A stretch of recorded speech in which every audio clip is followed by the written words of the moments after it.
ನಮಸ್ಕಾರ ಸ್ನೇಹಿತರೆ, ನಾಳೆನೇ ಶಕ್ತಿಯುತವಾದ ವೈಶಾಖ ಹುಣ್ಣಿಮೆ. ಹುಣ್ಣಿಮೆಗಳಲ್ಲಿ ಅತಿ ಶಕ್ತಿಯುತವಾದದ್ದು ಕಾರ್ತಿಕ ಹುಣ್ಣಿಮೆ. ಅಂತ ಕಾರ್ತಿಕ ಹುಣ್ಣಿಮೆಗೆ ಇರುವಂತಹ ಶಕ್ತಿ ಈ ವೈಶಾಖ ಹುಣ್ಣಿಮೆಗೂ ಕೂಡ ಇರುತ್ತದೆಂದು ನಮ್ಮ ಶಾಸ್ತ್ರಗಳು ಹೇಳುತ್ತಿದೆ. ವೈಶಾಖ ಹುಣ್ಣಿಮೆ ಎಂದೇ ಬುದ್ಧ ಹುಣ್ಣಿಮೆ ಮತ್ತು ಶ್ರೀ ಕೂರ್ಮ ಜಯಂತಿಯನ್ನು ಆಚರಿಸಲಾಗುತ್ತದೆ. ಆದ್ದರಿಂದಲೇ ಈ ಹುಣ್ಣಿಮೆ ತುಂಬಾನೇ ಶಕ್ತಿಯುತವಾದದ್ದು. ಇಂಥ ಶಕ್ತಿಯುತವಾದ ದಿನದಂದು ನೀವು ನಿಮ್ಮ ಮನೆಯಲ್ಲಿ ಈ ನೀರನ್ನು ಚೆಲ್ಲಿದರೆ ಸಾಕು, ಕಡುಬಡವರಾಗಿದ್ರೂ ರಾಜ್ಯವಾಳುತ್ತೀರಿ, ಅಂದ್ರೆ ಅಷ್ಟೊಂದು ಶ್ರೀಮಂತರಾಗ್ತೀರಿ ಅಂತ ಅರ್ಥ. ನಿಮ್ಮ ಮನೆಯಲ್ಲಿ ಯಾವುದಾದರೂ ದುಷ್ಟಶಕ್ತಿಗಳು, ದರಿದ್ರ, ಕಷ್ಟ ನಷ್ಟ, ಪೀಡೆ, ಪಿಶಾಚಿ, ದೃಷ್ಟಿದೋಷ ಮುಂತಾದವು ಇದ್ರೆ ಅದೆಲ್ಲವೂ ಕೂಡ ಈ ನೀರು ಚೆಲ್ಲುವ ಮೂಲಕ ಮನೆಯಿಂದ ಓಡಿ ಹೋಗುತ್ತೆ. ಇದರಿಂದ ನಿಮ್ಮ ಜೀವನವೇ ಬದಲಾಗುತ್ತದೆ. ನೀವು ಬೇಡ ಅಂದ್ರೂ ನಿಮಗೆ ಮನೆಗೆ ಹಣ ಬರುತ್ತಿರುತ್ತದೆ. ಮನೆಯಲ್ಲಿ ಯಾರಿಗಾದ್ರೂ ದೃಷ್ಟಿಯಾಗಿದ್ರೆ ಅದು ಕೂಡ ಹೊರಟು ಹೋಗುತ್ತದೆ. 100 ವರ್ಷಗಳ ಕಾಲ ಆರೋಗ್ಯವಾಗಿ ಬದುಕುತ್ತೀರಿ. ಹಾಗಾದ್ರೆ ಈ ಶಕ್ತಿಯುತವಾದ ದಿವ್ಯ ನೀರು ಯಾವುದೆಂದು ಈಗ ನಾವು ನೋಡೋಣ. ಆದರೆ ಅದಕ್ಕೂ ಮುಂಚೆ ನೀವಿನ್ನು ನಮ್ಮ ಚಾನೆಲ್ನ ಸಬ್ಸ್ಕ್ರೈಬ್ ಮಾಡ್ಕೊಂಡಿಲ್ಲ ಅಂದ್ರೆ ಖಂಡಿತ ಈಗಲೇ ಸಬ್ಸ್ಕ್ರೈಬ್ ಮಾಡ್ಕೊಳ್ಳಿ. ಹಾಗೆ ಈ ವಿಡಿಯೋ ಇಷ್ಟ ಆಗಿದ್ರೆ ಮರೆಯದೆ ಒಂದು ಲೈಕ್ ಕೊಡಿ. ಎಲ್ಲರೂ ಭಕ್ತಿಯಿಂದ ಓಂ ಶ್ರೀ ಮಹಾಲಕ್ಷ್ಮಿ ನಮಃ ಅಂತ ಕಮೆಂಟ್ ಮಾಡಿ. ಚಂದ್ರದೇವರು ವಿಶಾಖ ನಕ್ಷತ್ರದ ಸಮೀಪದಲ್ಲಿ ಸಂಚರಿಸುವ ತಿಂಗಳನ್ನ ವೈಶಾಖ ತಿಂಗಳೆಂದು ಕರೆಯುತ್ತಾರೆ.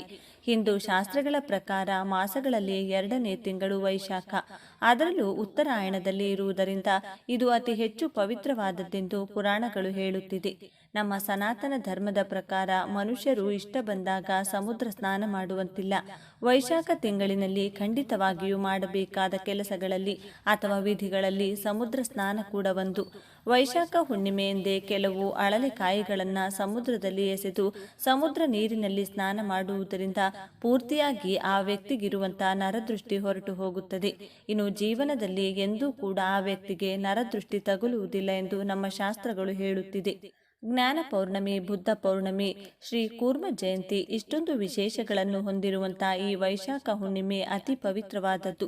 ಶ್ರೀ ಮಹಾವಿಷ್ಣು ಕೂರ್ಮಾವತಾರ ಪಡೆದು ಈ ಭೂಮಿಯನ್ನ ಕಾಪಾಡಿದ್ದು ವೈಶಾಖ ಹುಣ್ಣಿಮೆ ಅಂದು ನಮ್ಮ ಕೂರ್ಮ ಪುರಾಣ ಹೇಳುತ್ತದೆ.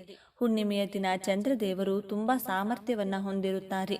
ನಮ್ಮ ಮನಸ್ಸಿನ ಮೇಲೆ ಚಂದ್ರನ ಪ್ರಭಾವ ಗಣನೀಯವಾಗಿ ಹುಣ್ಣಿಮೆಯ ದಿನ ಇರುತ್ತದೆ. ಹಾಗಾಗಿ ಹುಣ್ಣಿಮೆಯಂದು ಬಿಟ್ಟ ಕುದುರೆಯಂತೆ ಓಡುವ ಮನಸ್ಸನ್ನ ನಿಯಂತ್ರಣದಲ್ಲಿರಿಸಿಕೊಳ್ಳಲು ಹಾಗೂ ನಮ್ಮ ದೇಹಕ್ಕೆ ಶಕ್ತಿ ತುಂಬಿಕೊಳ್ಳಲು ನಾವು ಈ ದಿನದಂದು ಜಪ, ತಪ, ಧ್ಯಾನ, ಪೂಜೆ ಮುಂತಾದವುಗಳನ್ನು ಮಾಡಬೇಕು. ಅದರಲ್ಲೂ ವೈಶಾಖ ಹುಣ್ಣಿಮೆ ತುಂಬಾನೇ ಪ್ರತ್ಯೇಕವಾದದ್ದು. ಬಹುಶಃ ಯಾವ ಹುಣ್ಣಿಮೆಗೆ ಇರದಂತಹ ಪ್ರತ್ಯೇಕ ಲಕ್ಷಣಗಳು ಈ ಹುಣ್ಣಿಮೆಗಿದೆ. ಈ ಹುಣ್ಣಿಮೆ ವಿಷ್ಣು ಭಕ್ತರಿಗೆ ಪರಮ ಪವಿತ್ರವಾದದ್ದು.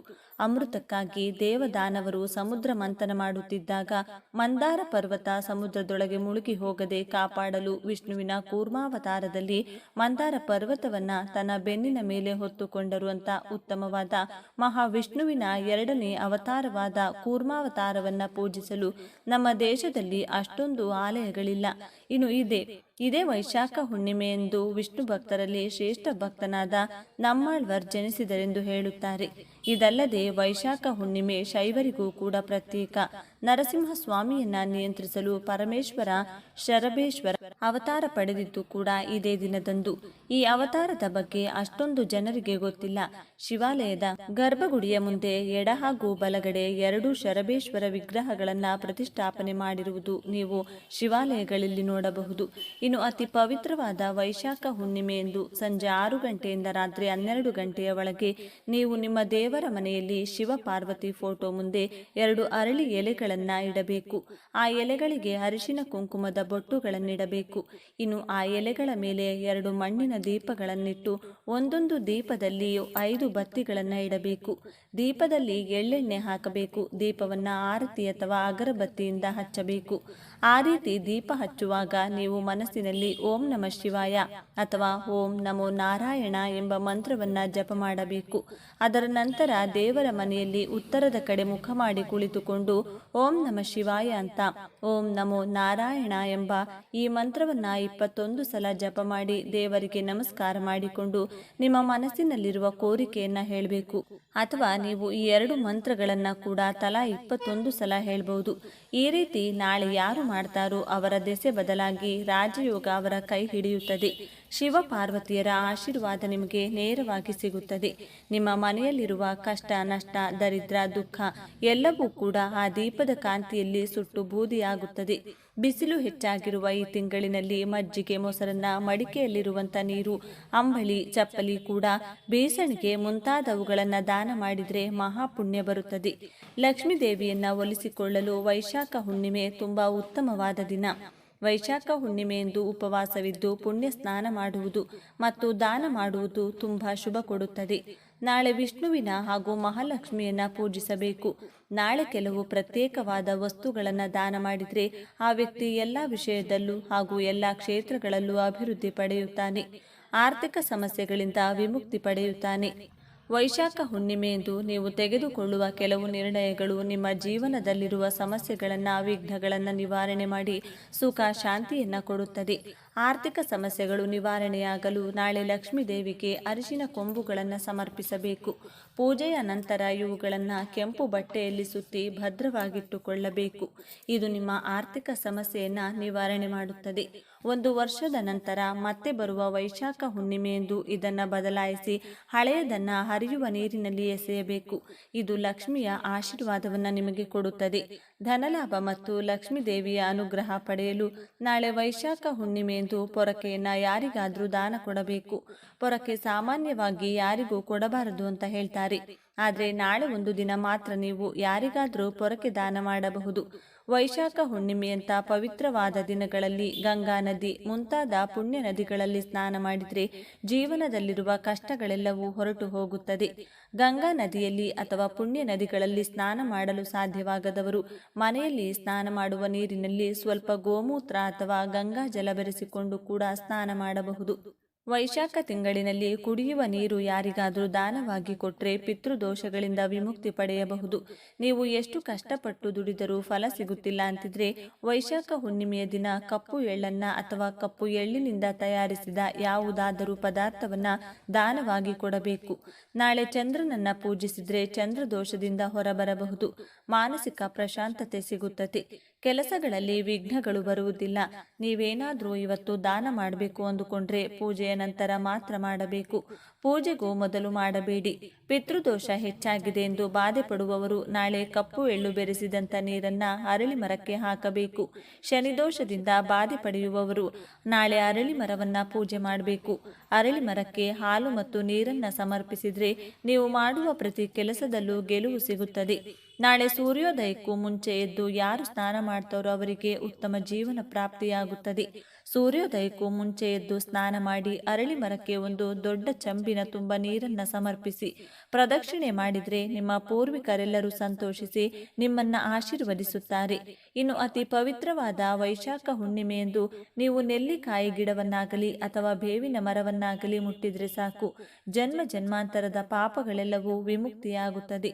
ವೈಶಾಖ ಹುಣ್ಣಿಮೆ ಎನ್ನುವುದು ಮಹಾವಿಷ್ಣು, ಮಹಾಲಕ್ಷ್ಮಿ ಮತ್ತು ಮಹಾಶಿವನಿಗೆ ತುಂಬ ಇಷ್ಟವಾದಂತಹ ದಿನ. ನಾಳೆ ನೀವು ನೆಲ್ಲಿಕಾಯಿ ಗಿಡವನ್ನು ಮುಟ್ಟುವುದರಿಂದ ನಿಮ್ಮ ಮೈಯಲ್ಲಿರುವ ದೋಷಗಳೆಲ್ಲ ಆ ಗಿಡ ಎಳೆದುಕೊಂಡು ಸಕಾರಾತ್ಮಕ ಶಕ್ತಿಯನ್ನು ನಿಮ್ಮ ದೇಹದಲ್ಲಿ ಪ್ರವೇಶ ಮಾಡುತ್ತದೆ. ತ್ರಿಮೂರ್ತಿಗಳ ಆಶೀರ್ವಾದ ಪಡೆದುಕೊಳ್ಳಲು ನಾಳೆ ಬೇವು ಅಥವಾ ನೆಲ್ಲಿಕಾಯಿ ಗಿಡವನ್ನು ಮುಟ್ಟಿ ನಮಸ್ಕಾರ ಮಾಡಿಕೊಳ್ಬೇಕು. ನಾಳೆ ಬೇವಿನ ಮರ ಮುಟ್ಟುವುದರಿಂದ ನಿಮಗೆ ಅದೃಷ್ಟ ಒಲಿಯುತ್ತದೆ. ತುಂಬ ವರ್ಷಗಳಿಂದ ನೀವು ಅನುಭವಿಸುತ್ತಿರುವ ಕಷ್ಟಗಳು ನಾಳೆಗೆ ಕೊನೆಯಾಗುತ್ತದೆ. ಇನ್ನು ನಾಳೆ ನೆಲ್ಲಿಕಾಯಿ ಗಿಡ ಅಥವಾ ಬೇವಿನ ಗಿಡ ಕಾಣಿಸಿದರೆ ಮೊದಲು ಅದಕ್ಕೆ ನೀರು ಹಾಕಿ ಮರದ ಸುತ್ತ ಪ್ರದಕ್ಷಿಣೆ ಹಾಕಿ ಸ್ವಲ್ಪ ಹೊತ್ತು ಮರದ ಮುಂದೆ ಕುಳಿತುಕೊಂಡು ಓಂ ನಮಃ ಶಿವಾಯ ಅಥವಾ ಓಂ ನಮೋ ನಾರಾಯಣಾಯ ನಮಃ ಎಂದು 2 ಮಂತ್ರಗಳನ್ನು ಕೂಡ 11 ಅಥವಾ 21 ಸಲ ಹೇಳಿ ಮನೆಗೆ ಬಂದರೆ ನಿಮಗೆ ತುಂಬಾ ಪ್ರಯೋಜನಗಳು ಸಿಗುತ್ತದೆ. ರಾಜಯೋಗ ಕೂಡ ಬರುತ್ತದೆ. ಇನ್ನು ಅತಿ ಮುಖ್ಯವಾದ ವಿಷಯಕ್ಕೆ ಬಂದರೆ ಈ ನೀರನ್ನು ಯಾರು ಮನೆಯಲ್ಲಿ ಚೆಲ್ತಾರೋ ಅವರಿಗೆ ಬರುವಂತಹ ಅದೃಷ್ಟ ಮಾತಿನಲ್ಲಿ ವರ್ಣಿಸಲು ಸಾಧ್ಯವಿಲ್ಲ. ರಾಜಯೋಗ, ಲಕ್ಷ್ಮಿ ಯೋಗ, ಧನಯೋಗ ಈ ರೀತಿ ಬೇಕಾದಷ್ಟು ಯೋಗಗಳು ನಿಮ್ಮ ಸ್ವಂತವಾಗುತ್ತವೆ. ಈ ನೀರನ್ನು ಸಂಜೆ 6 ಗಂಟೆಯಿಂದ ರಾತ್ರಿ 12 ಗಂಟೆ ಮಧ್ಯದಲ್ಲಿ ಚೆಲ್ಲಬೇಕು. ಇನ್ನು ಈ ನೀರು ತಯಾರಿಸಲು ತಾಮ್ರದ ಪಾತ್ರೆ ಅಥವಾ ಬೆಳ್ಳಿ ಪಾತ್ರೆ ಉಪಯೋಗಿಸಬೇಕು. ಪಾತ್ರೆಯಲ್ಲಿ ಬೇಕಾದಷ್ಟು ನೀರನ್ನು ತೆಗೆದುಕೊಂಡು ಸ್ವಲ್ಪ ಅರಿಶಿನ, ಸ್ವಲ್ಪ ಗಂಜಲ, ಒಂದು ಕರ್ಪೂರವನ್ನು, ಬಿಳ್ಳೆ ಕುಟ್ಟಿ ಹಾಕಿ ಸ್ವಲ್ಪ ಬೇವಿನ ಎಲೆ ಹಾಗೂ ತುಳಸಿ ಎಲೆ ಕುಟ್ಟಿ ಮಾಡಿದಂಥ ಪೇಸ್ಟ್ ಇವಿಷ್ಟು ನೀರನ್ನ ಚೆನ್ನಾಗಿ ಬೆರೆಸಿಕೊಳ್ಳಿ. ಬಳಿಕ ಆ ನೀರನ್ನ ಬೇವಿನ ಎಲೆಗಳ ಸಹಾಯದಿಂದ ಮನೆಯಲ್ಲಿ ಪ್ರತಿ ಜಾಗದಲ್ಲೂ ಯಾವ ಮೂಲೆ ಕೂಡ ಬಿಡದಂತೆ ಎಲ್ಲ ಕಡೆ ಚಿಮುಕಿಸುತ್ತಾ ಬನ್ನಿ. ನೆಲದ ಮೇಲೆ, ಕಬೋರ್ಡ್ಗಳ ಒಳಗೆ, ಬಾತ್ರೂಮ್ ಒಳಗೆ, ಮನೆಯಲ್ಲಿ ಸೈಕಲ್, ಬೈಕ್, ಕಾರ್ ಮುಂತಾದ ವಾಹನಗಳಿದ್ರೆ ಅದರ ಮೇಲೂ ಮತ್ತು ಗೋಡೆಗಳ ಮೇಲೂ ಕೂಡ ಚಿಮುಕಿಸಬೇಕು. ಕೊನೆಯಲ್ಲಿ ಉಳಿದ ನೀರನ್ನ ಬಾಗಿಲ ಹೊರಗಡೆ ನಿಂತುಕೊಂಡು ಮನೆಗೆ ದೃಷ್ಟಿ ತೆಗೆದು ಆ ನೀರನ್ನ ನಿಮ್ಮ ಹೊಸಲಿನ ಮೇಲೆ ಚೆಲ್ಲಬೇಕು. ಹೊಸಲು ಇರದಿದ್ರೆ ಮನೆ ಮುಂದೆ ಚೆಲ್ಲಿದ್ರೂ ಸರಿ ಹೋಗುತ್ತದೆ. ಈ ಪರಿಹಾರವನ್ನ ನೀವು ಪೂಜೆಯ ನಂತರ ಮಾತ್ರ ಮಾಡಬೇಕು. ಈ 12 ಗಂಟೆಯ ಒಳಗಡೆ ಮಾಡಬೇಕು. ನೀವು ಈ ನೀರನ್ನ ದೇವರ ಮನೆಯಲ್ಲಿಟ್ಟು ಮೊದಲು ಪೂಜೆ ಮಾಡಿ, ಪೂಜೆ ಮುಗಿದ ಮೇಲೆ ಆ ನೀರಿನಿಂದ ನಾನು ಹೇಳಿದಂತೆ ಮಾಡಬೇಕು. ಈ ರೀತಿಯಾಗಿ ಮಾಡಿದ್ರೆ ನಿಮ್ಮ ಮನೆಯ ಯಾವ ಮೂಲೆಯಲ್ಲೂ ಕೂಡ ನಕಾರಾತ್ಮಕ ಶಕ್ತಿಯಾಗಲಿ, ದರಿದ್ರ ದೇವತೆಯಾಗಲಿ, ನರದೃಷ್ಟಿ, ಕಣ್ಣು ದೃಷ್ಟಿ ದೋಷಗಳು ಯಾವುದೂ ಕೂಡ ಇರುವುದಿಲ್ಲ. ಎಲ್ಲ ದರಿದ್ರ ಮನೆಯಿಂದ ಹೊರಗೆ ಹೋದ್ರೆ ದೇವತೆಗಳು ಮನೆಯಲ್ಲಿ ಸಂತೋಷವಾಗಿ ಕಾಲಿಡುತ್ತಾರೆ. ನಾಳೆ ಹುಣ್ಣಿಮೆಯಂದು ತಪ್ಪದೆ ಮನೆ ಬಾಗಿಲಿನ ಮುಂದೆ 2 ದೀಪಗಳನ್ನ ಹಚ್ಚಿಡಿ. ನಾಳೆ ನಾವು ಈ ಪರಿಹಾರ ಮಾಡ್ತಿರೋದ್ರಿಂದ ಮಹಾಲಕ್ಷ್ಮಿ ನಿಮ್ಮ ಮನೆಗೆ ಕಾಲಿಡುತ್ತಾಳೆ. ಒಮ್ಮೆ ಮಹಾಲಕ್ಷ್ಮಿ ಮನೆಗೆ ಬಂದ್ರೆ ಇನ್ನು ನಿಮ್ಮ ಕುಟುಂಬದಲ್ಲಿ ಯಾವ ಕಷ್ಟ, ನಷ್ಟ, ದರಿದ್ರ, ದುಃಖ, ಅನಾರೋಗ್ಯ ಇರುವುದಿಲ್ಲ. ಜೀವನದಲ್ಲಿ ಬರೀ ಸುಖ ಮಾತ್ರ ಮನೆ ಮಾಡಿಕೊಳ್ಳುತ್ತದೆ. ನೋಡಿದ್ರಲ್ಲ ಸ್ನೇಹಿತರೆ, ಸಿಂಪಲ್ ಆಗಿ ಮಾಡುವಂತಹ ಈ ಪರಿಹಾರವನ್ನ ನಾಳೆ ತಪ್ಪದೆ ಎಲ್ಲ ಗೃಹಿಣಿಯರು ಕೂಡ ಮನೆಯಲ್ಲಿ ಮಾಡಿಕೊಂಡು ಇದರ ಉಪಯೋಗವನ್ನ ಪಡೆದುಕೊಳ್ಳಿ. ಈ ವಿಡಿಯೋ ನಿಮಗೆ ಇಷ್ಟ ಆದರೆ ಲೈಕ್ ಮಾಡಿ, ಶೇರ್ ಮಾಡಿ. ಇಂತಹ ಹೆಚ್ಚಿನ ಉತ್ತಮ ಮಾಹಿತಿಗಳಿಗಾಗಿ ತಪ್ಪದೆ ನಮ್ಮ ಚಾನೆಲ್ನ ಸಬ್ಸ್ಕ್ರೈಬ್ ಮಾಡಿಕೊಳ್ಳಿ. ನಾಳೆ ಮತ್ತೊಂದು ವಿಡಿಯೋದೊಂದಿಗೆ ಪುನಃ ಭೇಟಿಯಾಗೋಣ. ಧನ್ಯವಾದಗಳು.